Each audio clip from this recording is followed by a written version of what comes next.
continuidade aqui ao evento, eu gostaria de convidar o nosso último participante, lembrar vocês que no final a gente vai fazer uma sessão de perguntas e respostas, para que vocês enviem as suas perguntas. E queria então aqui convidar para uma pessoa que vai contar um pouco sobre um caso real de emergência de barragem, vai falar sobre orientações e prevenções. Então, eu gostaria de convidar o porta-voz do Corpo de Bombeiros de Minas Gerais, que se tornou um rosto e uma voz reconhecida por milhões de brasileiros que acompanharam na mídia as notícias e atualizações sobre o rompimento da barragem de Brumadinho, em Minas Gerais. Pedro Aihara, muito prazer, muito obrigada aí pela sua presença, queremos te ouvir.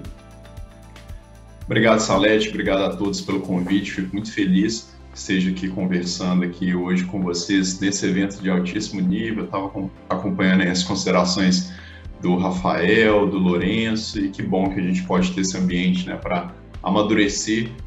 toda essa parte de segurança, de cuidado com as pessoas, e realmente, assim, é importante que a gente tenha esse tipo de iniciativa, que a gente consiga, né, avançar nesse sentido. Vou aqui compartilhar aqui com vocês a minha apresentação. Basicamente, né, já foi dita aí, a minha formação é nessa área de gestão do risco, de gestão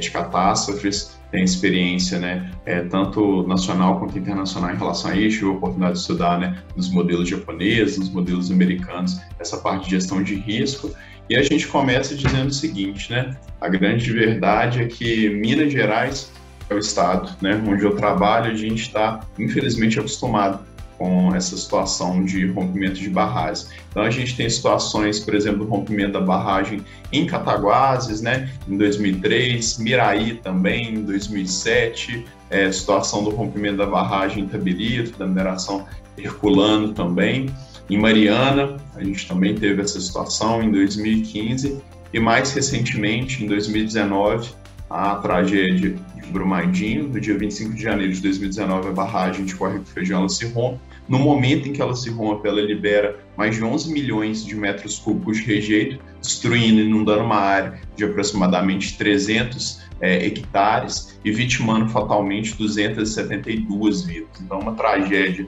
socioambiental de proporções inimagináveis, e até hoje nós estamos em operação em busca das pessoas que ainda não foram localizadas. Uma operação com mais de 1000 dias de duração, operação por parte do Corpo de Bombeiros, ela é ininterrupta desde o dia 25 de janeiro de 2019, uma operação bastante desafiadora. E o que é muito importante a gente falar nesse sentido, até para não ser repetitivo em relação ao que os colegas já abordaram muito bem, inclusive fizeram explanações muito interessantes, é o seguinte, que sempre que a gente vai para uma situação como essa, invariavelmente o que a gente escuta das pessoas envolvidas, dos responsáveis pelo empreendimento,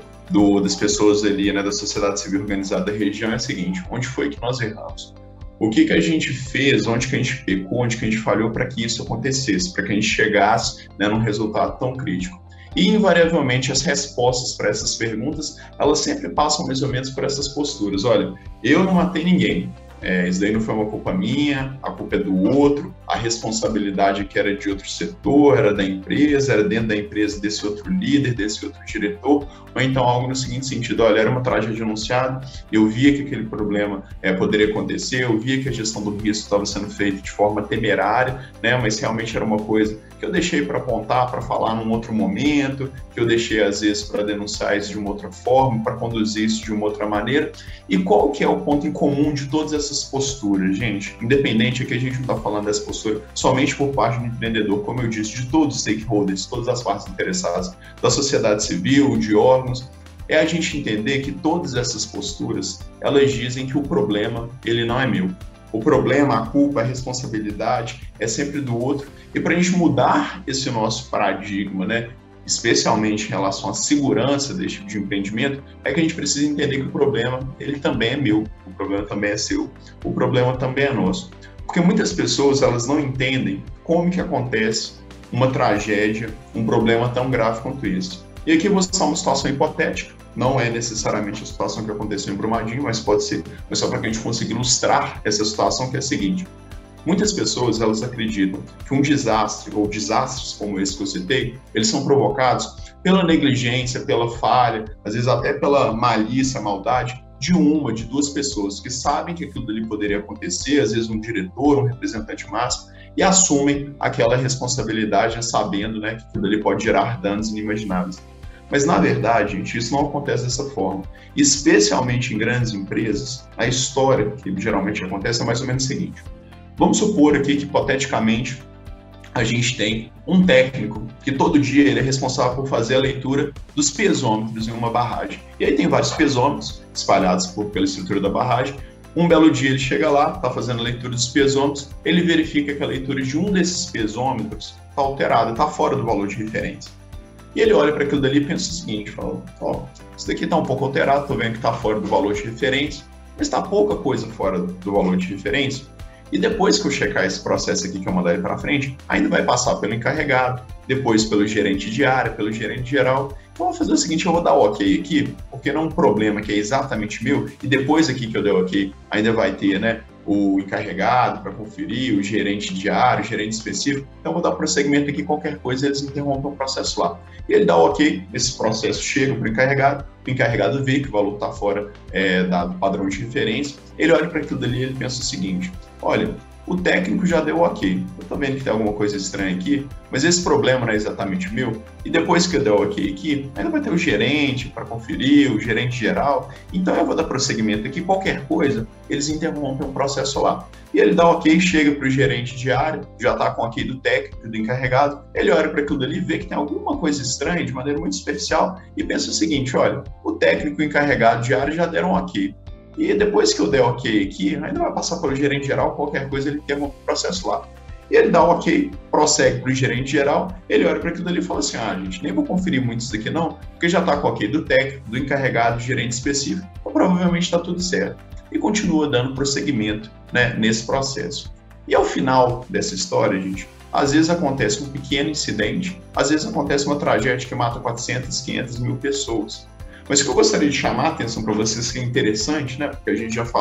abordou aqui exaustivamente a questão das questões técnicas e normativas referentes à segurança desse tipo de empreendimento, é que percebam que nessa história que eu acabei de contar para vocês, ninguém cometeu uma grande negligência, uma grande imperícia, uma grande imprudência. Mas essas pequenas falhas somadas, elas entram no efeito dominó, elas entram no efeito cascata, que acabam gerando o acidente ali no final, aquela tragédia lá no final. E por que é importante a gente ter consciência disso? Porque dentro dessa gestão de risco, que nesse caso foi feita de forma completamente inadequada, qualquer dessas pessoas que eu acabei de citar, se elas tivessem parado e pensado o seguinte, olha, independente do que os outros tenham feito antes de mim, independente do que os outros venham a fazer depois de mim, eu vou executar a tarefa que me cabe, essa responsabilidade que me cabe, com o máximo aqui de cuidado, com o máximo aqui de padrão técnico, respeitando todas as diretrizes, a gente tinha interrompido esse efeito dominó e o acidente não teria acontecido. E aquilo dali, nessa tragédia tão grande, não teria se concretizado. Então, principalmente, quando a gente fala de partes interessadas, entender que essa é uma responsabilidade de todos.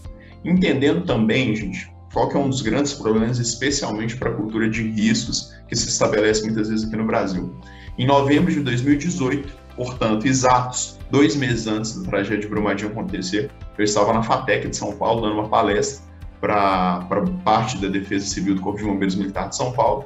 e falando sobre o modelo de gestão de risco de Mariana, eu terminei a palestra dizendo o seguinte,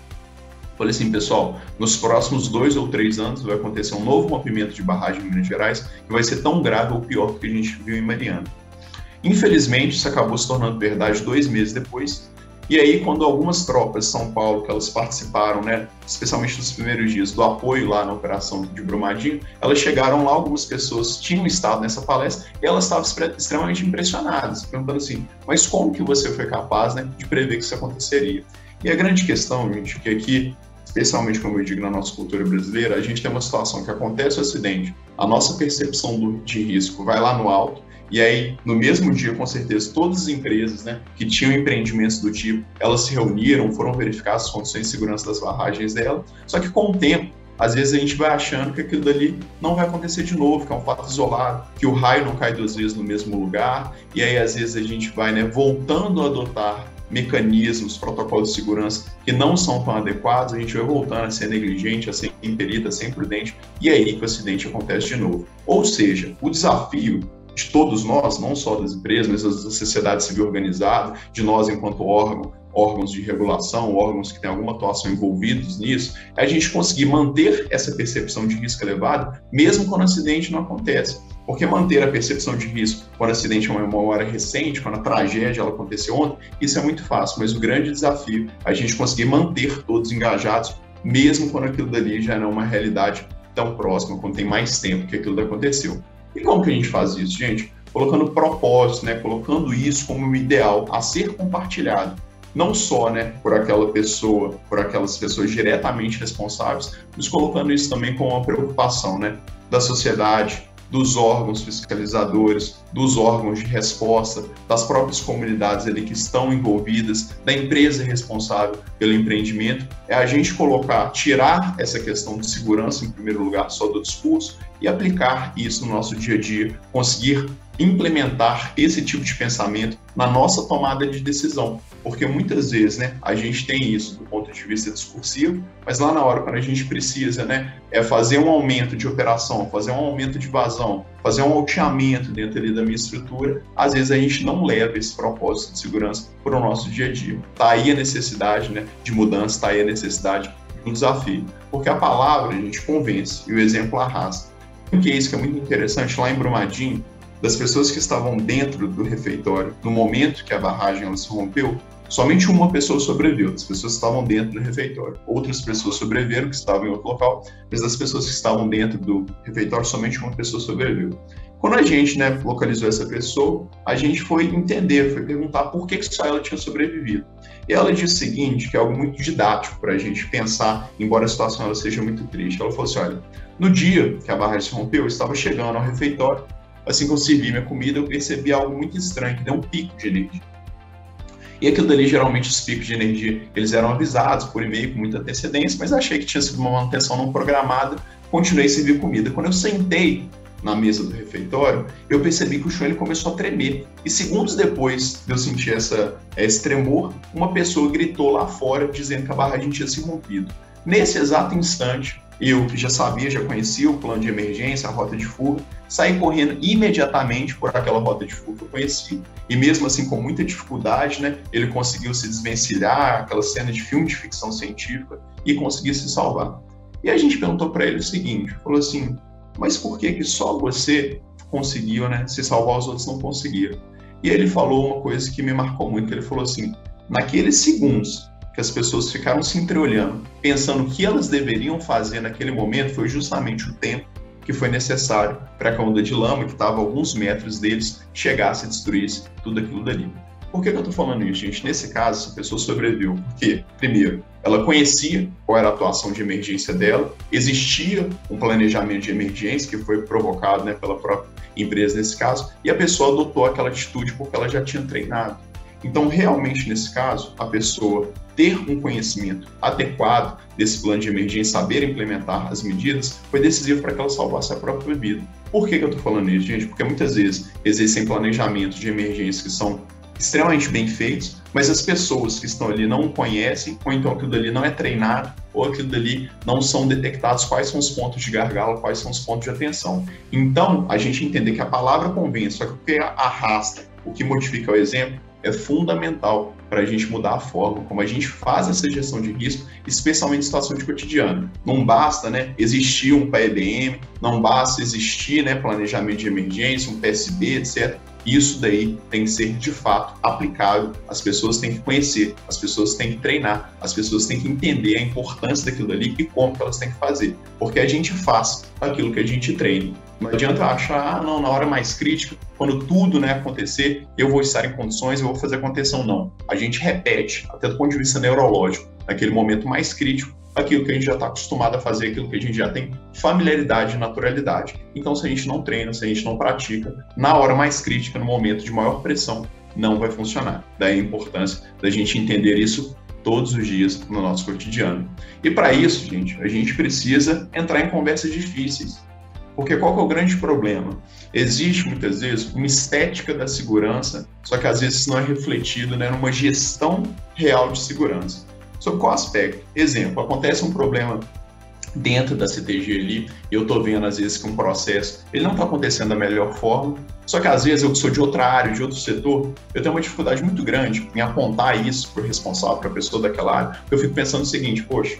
é uma pessoa de outro setor, isso pode gerar ali um desconforto, às vezes a pessoa ali vai ficar, né, incomodada comigo, não é exatamente ali da minha área, é de outra, né, diretoria, então é melhor eu não falar sobre isso. Então não vou falar sobre isso agora, porque, enfim, vou esperar outro momento, etc. A gente tem que entender que para a gente aprimorar, né, os nossos sistemas, a gente precisa ter conversas difíceis, não no sentido da gente apontar culpados, mas no sentido da gente identificar quais pontos eles necessitam de aprimoramento. E isso demanda uma maturidade institucional, tanto para eu poder ter um ambiente adequado, para eu poder apontar, olha, está acontecendo essa falha de segurança, não é no meu setor, não é na minha liderança, mas a gente precisa modificar isso, quanto também para a gente poder receber, né, essas críticas, que na verdade são apontamentos da forma adequada. Mais uma vez, não se trata de achar culpados, mas entender que a gente precisa ter essas conversas difíceis, porque é a partir do diálogo, da identificação, dessa troca de experiência, que muitas vezes eu vou identificar um problema que pode não estar, né, aparecendo para mim, ou não estar tomando alguma atitude, porque eu não identifico aquilo dali. Isso tem que acontecer em todos os níveis, tem que ser uma cultura, né, da empresa, da sociedade, das comunidades,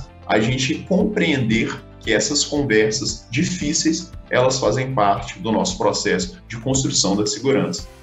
E no final das contas, gente, o que a gente precisa lembrar é que por trás, né, de todos esses dados, essas metas, de todos esses planejamentos que a gente precisa fazer, a gente está falando de gente, de histórias reais, de pessoas, né, que têm nomes, que têm faces, que têm sonhos que podem ser interrompidos ou podem ser, né, continuados conforme a minha atuação, e muitas vezes a gente perde isso, né, de vista. Quando a gente fala de garantir esse sistema de segurança em todas as nossas estruturas, nossos empreendimentos, a gente não fala só de garantir a segurança do outro ali, de alguém que a gente não conhece. A gente está falando da gente mesmo poder voltar para casa, né? Para a pessoa que você mais ama, para o seu filho, para o seu filho, para o seu esposo, para a sua esposa. E a gente precisa conseguir construir esse sentimento, não só nos nossos colaboradores, mas também na população. Às vezes a gente vê na dificuldade que a gente tem, com certeza, é uma dificuldade que é compartilhada por todas as empresas e órgãos que têm responsabilidades nessa área, às vezes a gente conseguir trabalhar isso com a população. E muitas vezes isso é conduzido de uma forma equivocada,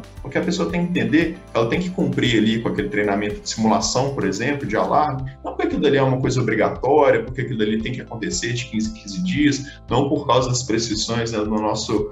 da nossa Lei Nacional de Segurança de Barrais, mas principalmente que a gente está falando de garantir a própria vida, a minha própria segurança. Quando a gente começa a mudar o enfoque de como isso é trabalhado, né, nas comunidades, nas partes interessadas, a gente percebe que a principal pessoa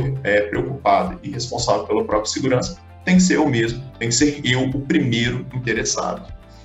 E dentro disso, né, uma reflexão, né, que eu deixo, né, para todos nós que estamos aqui acompanhando agora, é a seguinte, né, quem que é você e qual que é a sua atividade? Aí você pode responder o seguinte, fala assim, eu sou a Salete, que eu estou aqui trabalhando aqui na CTG, eu sou o Rafael, que eu sou aqui da ANEEL, eu sou o Tenente Lourenço, que eu sou aqui do Defesa Civil de São Paulo, eu sou o Pedro, que eu sou do Corpo de Bombeiros, e todas essas respostas, gente, elas estão corretas do ponto de vista técnico. Mas, na verdade, quando a gente fala de todo esse esforço que a gente está fazendo nesse momento aqui, discutindo sobre isso, o que a gente está falando muitas vezes é sobre ser a pessoa mais importante no dia mais difícil de alguém. Essas 3 pessoas que estão aí na foto comigo, elas são as únicas 3 pessoas que estavam na área da Pera, ali do TCF, Terminal de Cargas Ferroviário, no dia que a barragem se rompeu e que elas sobreviveram. Esse senhor que está aí do meu lado, o nome dele é Seu Elias. Seu Elias é uma pessoa que ele não tinha, né, nenhuma responsabilidade especial, nenhum tipo de encargo especial, nenhum tipo de cargo de chefia ou liderança, mas ele principalmente, ele resolveu se preocupar com o outro e compreender realmente, né, que mesmo ele, independente do nível hierárquico, do nível de participação, ele deveria também, né, cuidar dos colegas dele, se preocupar com a segurança de uma forma real. E no dia que a barragem se rompeu, quando a gente vê essa onda de lama de mais de 8 metros de altura, ela se aproximando, ele é a pessoa que está dentro dessa picape aí que vai e volta, né? E por que ele vai e volta? Porque ele vai ajudar esses outros 2 colegas dele que estavam paralisados diante de uma onda de lama de mais de 8 metros de altura que chegava. E graças à atitude dele, ele se tornou a pessoa mais importante no dia mais difícil de alguém. E a gente precisa lembrar disso, porque quando a gente faz um planejamento adequado, quando a gente envolve as partes interessadas de uma forma que de fato é responsável, que de fato é cuidadosa, quando a gente leva, né, com seriedade todas as atribuições e atividades que são inerentes, né, às nossas questões, a gente acaba sendo muitas vezes sendo a pessoa mais importante no dia mais difícil de alguém. Quando a gente consegue se lembrar disso, a gente consegue carregar esse propósito, essa responsabilidade, essa dedicação todos os dias nas atividades que nos cabem. Para a gente lembrar que, no final das contas, salvar uma vida, salvar toda a humanidade. E eu não estou falando só no sentido biológico, não, como um bombeiro ou como um médico faz, mas principalmente no sentido de mudar uma concepção, de encarar essa gestão de risco, esse modelo, porque hoje a gente muda a nossa própria concepção e a forma como a gente trabalha isso dentro das nossas instituições e dos órgãos e das comunidades, das estruturas que a gente tem inserido. Hoje a gente faz isso com a gente. Amanhã a gente está fazendo isso com o nosso colega de trabalho, com a nossa equipe, depois a gente está fazendo isso com o nosso setor, com a nossa empresa, e às vezes por causa de uma mudança individual, a gente consegue gerar, né, no médio e no longo prazo, um impacto que a gente nem imagina, mas essa mudança, ela tem que necessariamente começar com a gente, porque muitas pessoas, elas falam o seguinte, né, a cultura de segurança da CTG, dessa empresa, desse local. E, na verdade, gente, não existe essa cultura enquanto algo abstrato, enquanto algo que existe além das pessoas. Na verdade, a cultura de uma empresa, de uma instituição, nada mais é do que a soma das condutas, das posturas, das atitudes de cada um dos seus representantes todos os dias. Quando a gente começa a mudar na gente a forma como a gente encara isso, fatalmente a gente consegue mudar todo, né, esse conjunto, toda essa cultura, enquanto algo, né, maior, mais geral, que transcende a nossa atuação. E aí o convite que eu faço, né, é justamente dentro desse nossa rápida reflexão,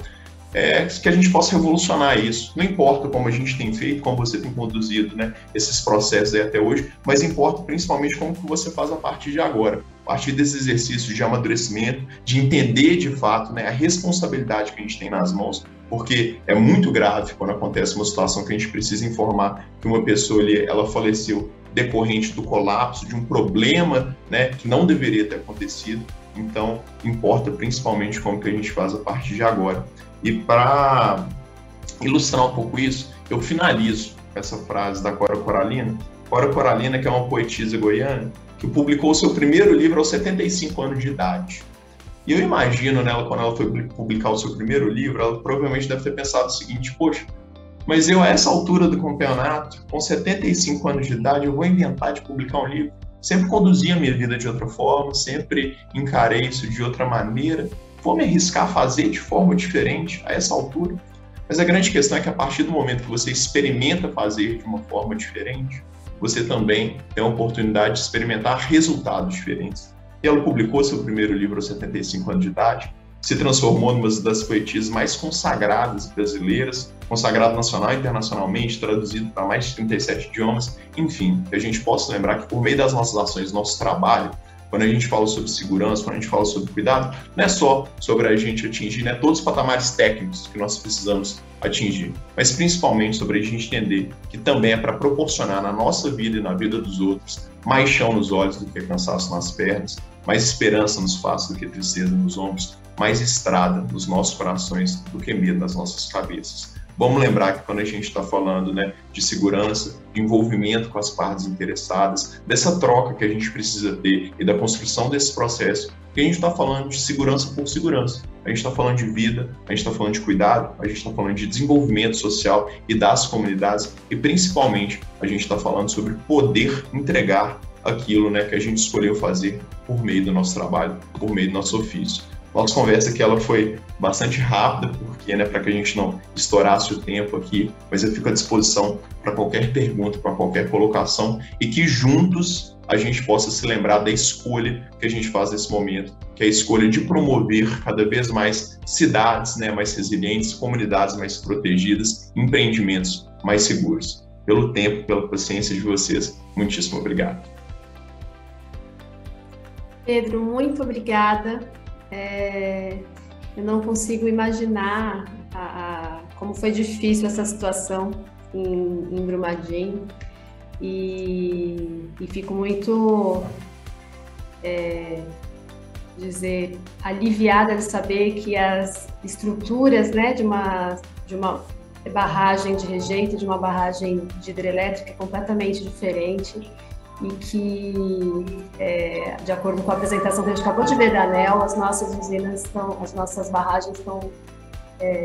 super seguras, que a gente está falando aqui de fato de prevenção e de diálogo, que foi o que você trouxe. Então, eu queria começar a nossa sessão de perguntas e respostas, e aí a gente vai começar a interagir com todos os participantes, mas a primeira pergunta eu vou fazer para você. Qual que é a importância da comunidade para que acidentes como o que aconteceu em Brumadinho nunca mais aconteçam? Olha, a importância da comunidade é porque quando a gente tem um processo que ele envolve não só a empresa responsável pelo empreendimento, mas quando ele envolve adequadamente os órgãos responsáveis pela fiscalização, os órgãos de resposta, como o Corpo de Bombeiros e a própria comunidade, a gente tem um sistema de pesos e contrapesos. E por que isso é importante? Porque, às vezes, um problema, uma falha ali que não está sendo, né, identificada, às vezes, ali pela empresa responsável pelo empreendimento, porque, às vezes, não está dentro ali, né, do mapa, né, de identificação que eles fizeram, a gente, por meio da participação da comunidade, a gente consegue ter o apontamento e a correção dessas situações e a gente consegue ter medidas que elas, de fato, elas atingem melhor o objetivo delas, que é de proteger a comunidade a partir do momento que os interesses da comunidade são colocados pelas pessoas mais legitimadas para fazer isso, que são os próprios representantes, as próprias pessoas ali. Então, quando a gente torna esse processo, né, de construção de todas essas doutrinas, de todas essas questões de segurança, o mais plural possível, envolvendo as pessoas, a gente compreender qual que é a demanda delas, a gente com certeza tem medidas muito mais efetivas e até também por uma questão de accountability, né? Da gente ter transparência na nossa operação. A partir do momento que a comunidade ela consegue ver, por exemplo, no caso de vocês, é uma gestão feita com responsabilidade, é uma gestão feita com segurança, todos os instrumentos e ferramentas que estão sendo adotados, as pessoas elas ficam mais tranquilas, isso influencia no sistema de confiança, né, social que ele é gerado, isso favorece, né, com que a gente tenha uma maior participação, né, da empresa naquele ambiente, então todo mundo, né, sai mais fortalecido quando a gente conversa, quando a gente dialoga, quando todos os interessados eles conseguem participar de forma ativa. Muito legal, Pedro, muito obrigada.